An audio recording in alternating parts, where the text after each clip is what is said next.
Well, let's get more on this now from Dennis Kenji Kipker. He's the Research Director at Cyberintelligence.Institute. Really good to have you back with us, Dennis. All this deal making that OpenAI is currently embarking on is fueling fears of another AI-powered tech bubble where the same few companies are investing in each other to keep their valuations afloat. Are you worried about that? Yeah, so experts have widely raising these concerns for a long time that the current AI investment frenzy, and particularly the massive circular deals that we see, involve companies like OpenAI, Nvidia, AMD. This has really the hallmarks of such a bubble, possibly comparable to the dot-com era, where valuations surged and rather than the current proven profits. And this is what we currently see here.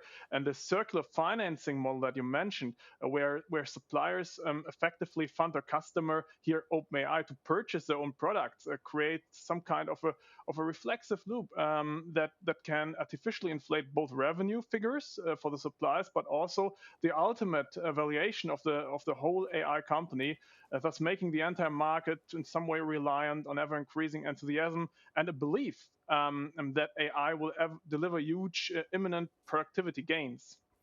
It is a big gamble, isn't it? How sustainable is this circular model, given that it basically says that OpenAI's success now underpins the success of tech giants like Oracle, Nvidia, and AMD?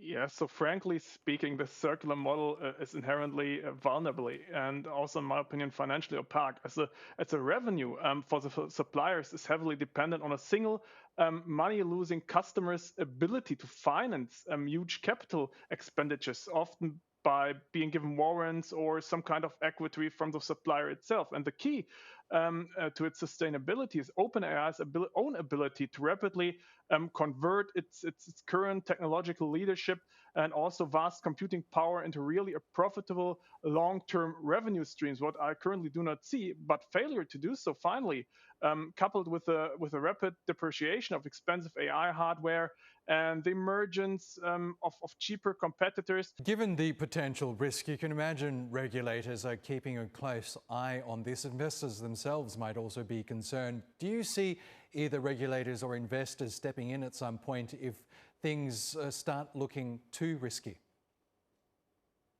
Yes, so definitely. So regulators and investors are definitely already expressing concern with competition watchdogs authorities like the US FTC, the Federal Trade Commission, and the European Commission already launching inquiries into these large partnerships to their risk market distortion by concentrating essentially regarding chipped cloud access among just a few dominant players, and thereby creating lock-in for new entrants into the market, and thus stifling also competition. And investors are also demanding greater transparency now on the nature of this circular revenue, because it's dangerous, and which some analysts also worry that this circular revenue is obscuring true market demand and also capital health, and may force a closer regulatory look potential antitrust issues and the fairness of the financial AI ecosystem. Okay, Dennis Kenji Kipker, we'll have to leave it there. Thank you, as always, for joining us on the show.